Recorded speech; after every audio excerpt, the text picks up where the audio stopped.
Jai Guru Maharaj Sangat ji. With the grace of Guruji Maharaj, I am going to start the reading of Sachar with Divine Love by Sukhmani Aunty. I am reading chapter number 9, Other Darshans, part 2, from page number 74. Apart from giving physical darshan to his Sangat, he also gave darshan in his body. The body of Mahapurush is not ordinary. Many times Shivling and a Nag has been sighted on Guruji's forehead by many in the Sangat. Physical दर्शन देने के साथ साथ गुरुजी कई संगत को अपनी body पे भी दर्शन दिया करते थे। महापुरुष की बॉडी जो होती है वो आम नहीं होती। कई बार गुरुजी की शरीर पर शिवलिंग और नाग भी नजर आते थे उनके फॉरहेड पर। While massaging his feet my mother has seen lions in a embrossed form in his feet and many faces with eyes on his legs. गुरुजी की मसाज करते वक्त मेरी मम्मा ने उनके फीट के ऊपर लायंस भी देखे थे बनते और कई सारे फेसेस भी देखे थे। ऐसे लग रहा था जिनकी आईज हैं और लेग्स हैं। और जब मेरी मम्मा ने उनसे पूछा कि उनको ऐसे लायंस क्यों दिखते हैं तो गुरुजी ने बताया कि lion is a symbol of Shiv. शेर जो है वो भी शिव जी का ही सिंबल है। There were time when faces would develop on 10 finger tips of my mother hand. कई बार ऐसा भी होता था कि वो जो फेसेस होते थे मेरी मम्मा के पूरी 10 की 10 फिंगर टिप्स पे भी छप जाया करते थे। She again asked Guruji why she was seeing such a things on her hand. He would smile and tell her that they were different रूप्स of Shivji.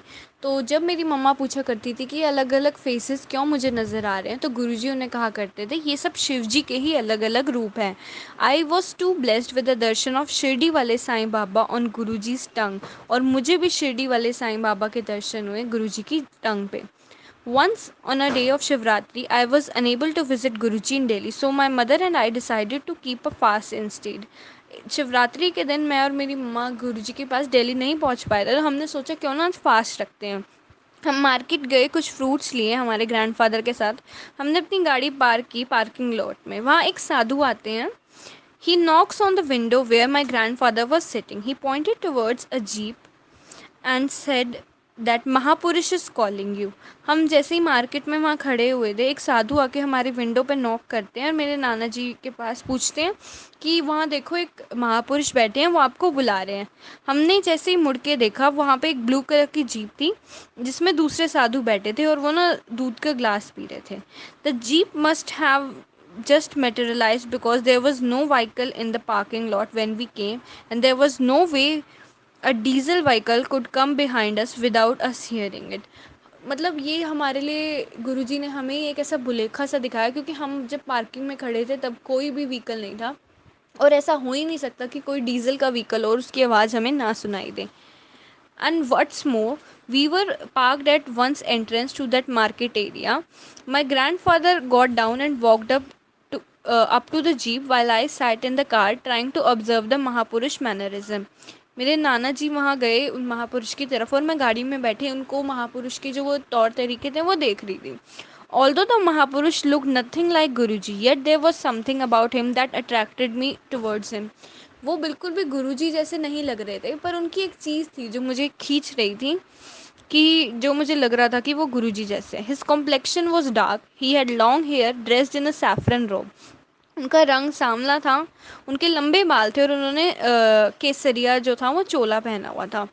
और I have notice the way he drank his milk was very much like Guruji had his with small sips. मैंने notice किया कि जिस तरीके से वो दूध P रहे थे बिल्कुल छोटे छोटे सिप लेके वैसे ही गुरुजी किया करते थे।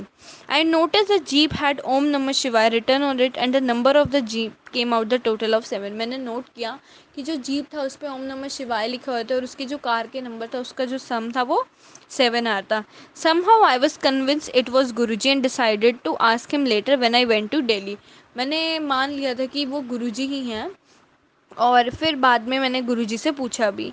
About a month later while sitting with Guruji I asked him if he was the one who gave us darshan on the Shivratri day. Making sure I didn't give too many details to my surprise he said yes I came in a blue jeep. तो मैंने जैसे गुरुजी से 1 महीने बाद पूछा तो गुरुजी को मैंने ज़्यादा कुछ डिटेल भी नहीं दी और फिर भी गुरुजी ने हमें जवाब दिया कि हाँ मैं ही आया था ब्लू कलर की जीप में। उस दिन मुझे रियलाइज़ हो गया था कि मेरा गुरु मेरे पास किसी भी फॉर्म में आ सकता है, मैं उसे नहीं पहचान पाऊंगी। Guruji, god can come to us in any form, even as a beggar. We are not polite to beggars. Please tell us how we can save ourselves from making mistakes of shunting away the god if he came to us in such a form. तो मैंने गुरुजी से पूछा कि गुरुजी, भगवान तो हमारे पास किसी भी रूप में आ जाता है, वो तो एक भिखारी के रूप में भी आ सकते हैं, और लेकिन हम तो हमेशा जो भिखारी होते हैं उनके साथ पोलाइट ही नहीं होते, और हमें ऐसे बताओ कि हम ऐसी गलती से कैसे बचें। तो गुरुजी से मैंने पूछा और मुझे बड़ा अब शर्मिंदा महसूस हुआ कि मैंने कितनी बार पहले बेगर से बड़ा रूड बिहेव किया है। गुरुजी एवर सो अंडरस्टैंडिंगली रिप्लाइड। गुरुजी ने बड़े अच्छे से समझा और मुझे रिप्लाई किया, कुछ दे नहीं सकते तो हाथ जोड़ के मन विच कह दो कि माफ़ करो, जे असली संत होवेगा तो समझ जाएगा, ऐसा गुरुजी ने कहा। ही फर्दर एडेड, गुप्त दान दिया करो। इस तरह दान दो कि राइट हैंड को पता ना चले कि लेफ्ट हैंड ने किया है। हमेशा लेफ्ट हैंड से दान दो, क्योंकि लेफ्ट हैंड खुला दान करता है, राइट हैंड हमेशा सोचेगा कुछ वापस रख लवा। गुप्त दान और गुप्त पाठ से गर्भ जूनी से मुक्ति मिलती है, ऐसा गुरुजी ने हमें बताया।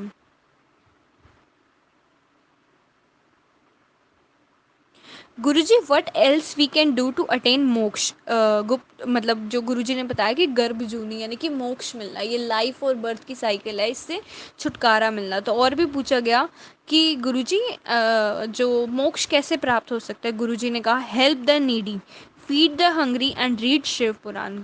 कि हमने नीडी जो भी ज़रूरतमंद है उसकी हेल्प करनी है, जो भी हंग्री है उसको खिलाना है, और शिव पुराण पढ़ने। This is the easiest way to attain the liberation in this Kalyug. इस कलयुग से मुक्ति पाने का सिर्फ यही तरीका है। यहीं ये चैप्टर फिनिश होता है। जय गुरु जी, शुक्राना गुरु जी, अनंतम शुक्राना गुरु जी।